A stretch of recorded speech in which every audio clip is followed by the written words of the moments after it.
Today I'm going to go over the lower body controlled articular rotations, which we call CARs, and that's going to be from the hips all the way down to the toes. So for the first part, I'm just going to have you practice a couple reps of hip capsule rotation. So that's internal and external rotation. It's worthwhile to practice this a couple times before you do the CAR just because it's going to translate into better movement through the hip CAR that we're going to do. So best way to do this would be to hold on to something for a little bit of balance. Just bring your thigh up so it's about parallel with the floor. Put your hand on your knee, and we're just going to go through internal and external rotation. So internal rotation is when my shin moves out to the side, my femur's rotating in. External rotation is I come back across. And the goal here is that we're just rotating our femur under the hand. There's no other linear movement, no side to side, no up and down. As I'm doing that, I'm trying to keep my pelvis from moving up and down. So it's just femur rotation. So you do a couple of those on each side just to get a sense of how much rotation you have and what that feels like. I'll show you on the other side here.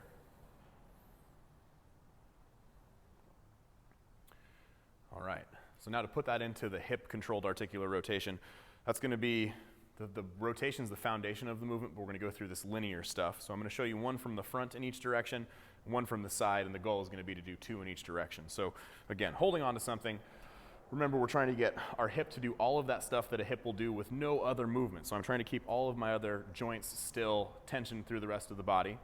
So I'm going to start by bringing my hip up into flexion. I'm going to adduct, so I'm going to bring my knee across that midline slightly, and then I'm going to externally rotate. I'm going to hold that external rotation as I abduct the hip out to the side. That's as far as I can go before my pelvis needs to move. Now I'm going to internally rotate, goal being to keep the knee at that same position. Then I'm going to keep trying to internally rotate as I push my foot back into hip extension, bring the knee together. Now we're going to reverse that. So I'm going to push the foot straight back, abduct the hip. I'm trying to bring my knee and ankle straight out to the side as far as I can without my pelvis lifting up. Now I'm externally rotating, ankles inside the knee, and I rotate all the way back across and down. I'll show you another one from the side. So again, bringing that knee up into hip flexion and external rotation / adduction, coming all the way out to the side, holding there. Here's where I internally rotate, shin comes outside of the knee.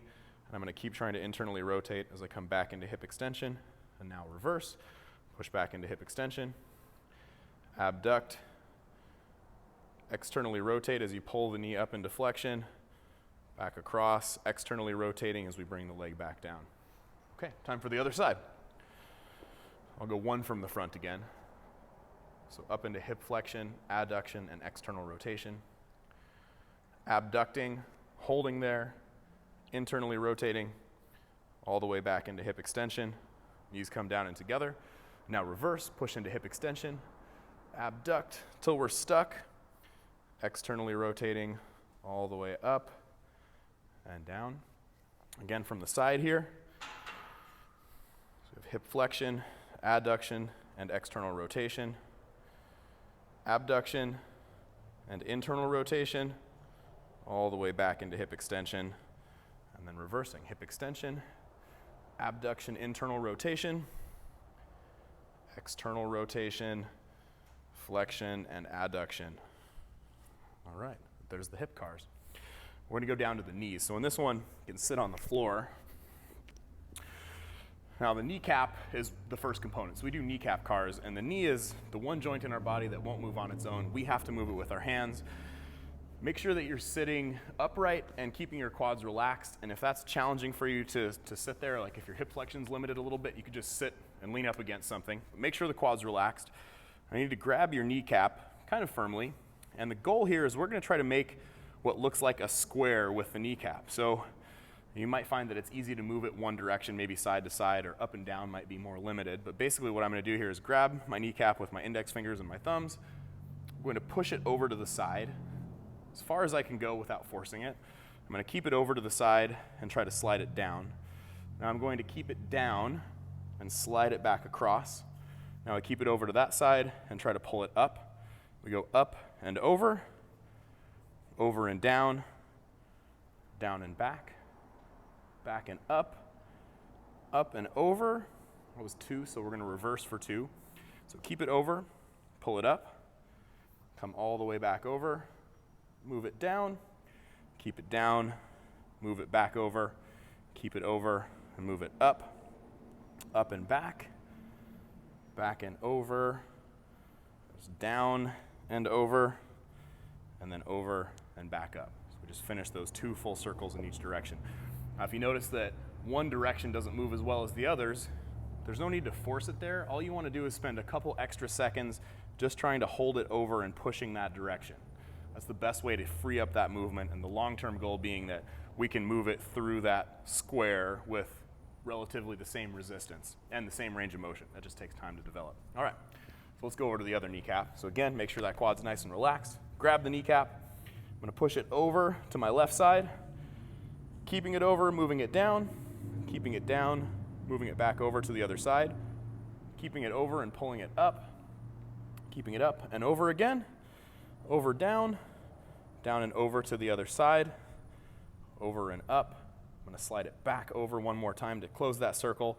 I'm just going to keep the kneecap up in reverse, so I'm pushing it over to the right now, keeping it over, moving it down, down and back over to the other side, over and up, up, over, now over and down, keeping it down, moving it over, pulling it back up, and then closing the circle, bringing it back in. So that's kind of one half of the knee. The other component is knee cars, and the fundamental movement here is tibial rotation. So I always have people practice just tibial rotation first before we put in the rest of the knee car. So everybody's got a bump that sticks out on their shin. It's always in a slightly different spot, so you're gonna have to feel around a little bit. But basically, if you found your kneecap, you go down over the patellar tendon, and we keep going down onto that shin bone. There's gonna be a bump and then a little smaller bump that sticks out. That's what you wanna keep your fingers on, because that's your marker for movement here. And what you wanna do, I'm gonna keep my heel down. I'm gonna try to rotate my knee side to side. Now this is tibial rotation. It's gonna look like I'm moving my foot side to side, but what you're looking for is that you feel that shin move over. So I'm gonna go into external tibial rotation. It goes over, you see my foot comes over and stops. What you're watching for is that your tibia is moving, and when the tibia stops, your foot stops moving.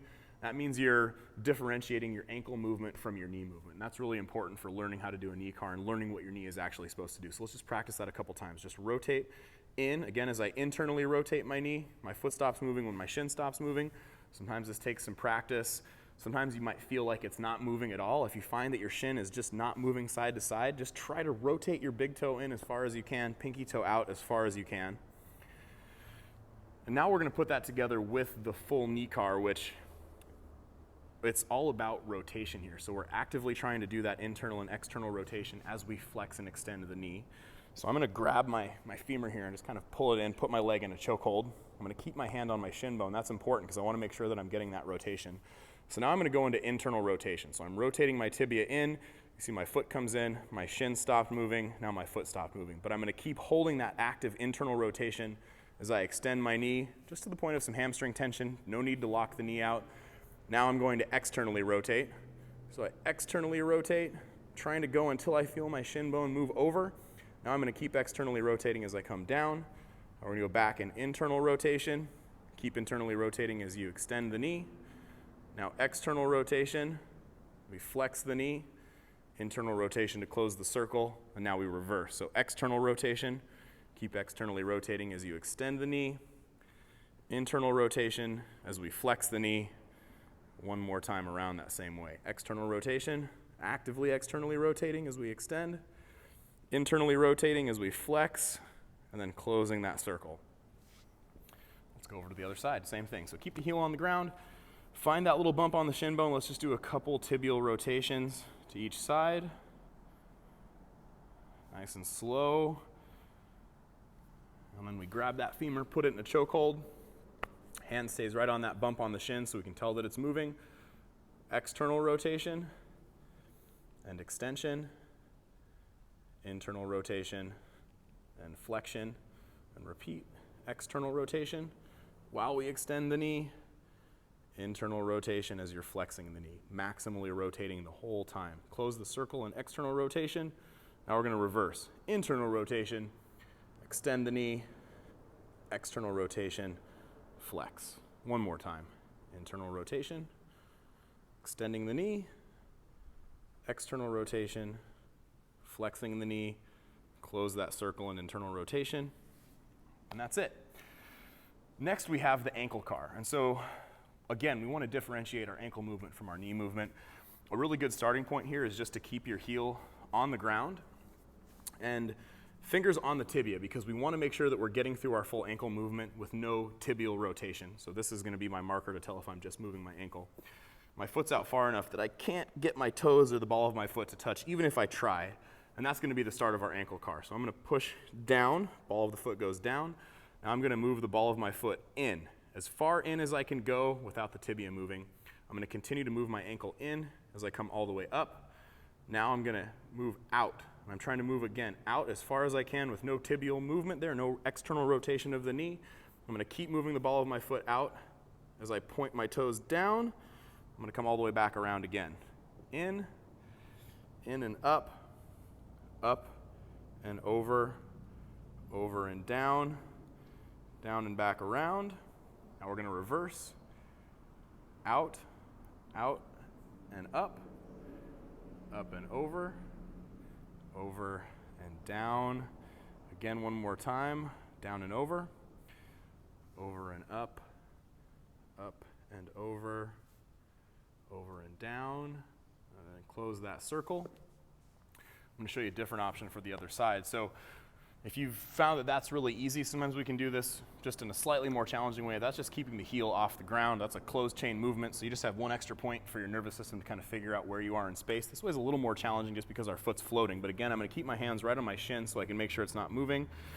I'm going to start by pushing the ball of my foot down, moving it in as far as I can without the shin rotating, keeping it in, pulling it up, keeping it up and moving it over, keeping it over, pushing down and over and up and over, keeping push over to the left and down.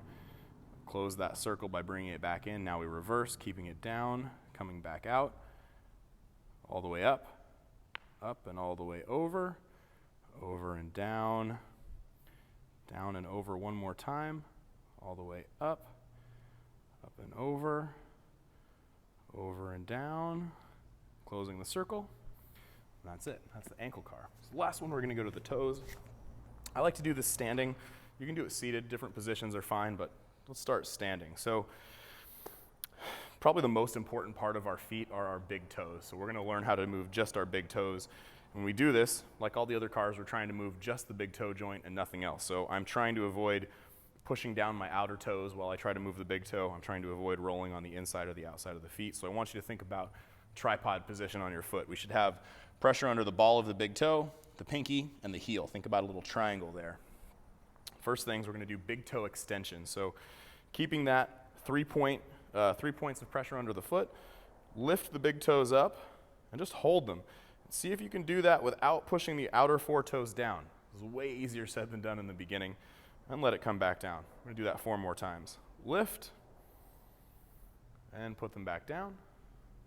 Lift, back down, lift, back down. One more time. Lift, and bring them back down. I'm going to reverse that now. So now I want you to keep the big toes down and just lift the 4 outer toes. Make sure you're not rolling in. So lift the 4 outer toes and down.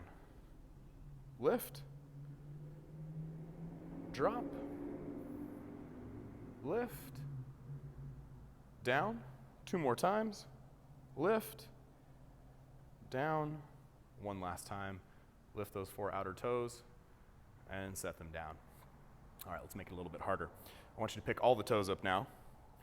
And now you're going to try to just tap the big toe for 5 reps. So only the big toes coming down, the 4 outer toes are staying up. Tap the toe and lift. Tap, lift, tap, lift, tap, lift. One more time, tap and lift. And now 5 reps in the reverse. So we're going to keep the big toes up, tap the 4 outer toes down. So tap the 4 outer toes and lift. Tap, lift, tap, lift, tap, lift. One more time. I think that's 5. tap the 4 outer toes, and lift. All right, set the toes down.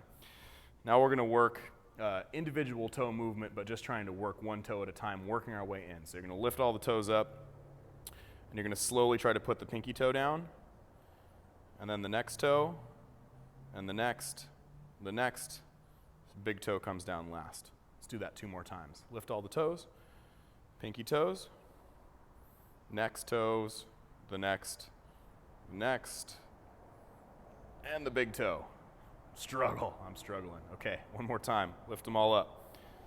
Pinkies, the next toes, keep working your way in, next, and the big toes. Now we're going to do that in reverse for 3 reps. So again, all the toes come up, try to get just the big toes down, and then the next toes, next, trying to get those pinkies last. That one for me is one I still have work to do. That's a really tricky one. Go ahead and lift them up again. Big toes down, the next toes, and the next, and the pinkies. One last time. Big toes down, the next toes, next, pinkies. Whew. All right.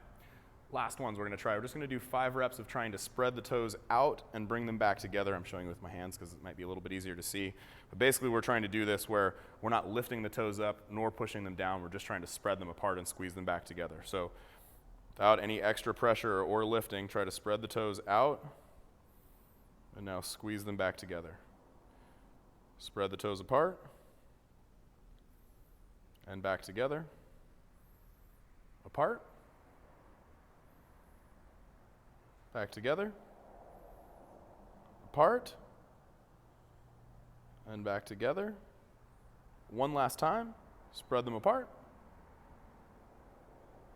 and back together. There it is, that's your lower body cars routine.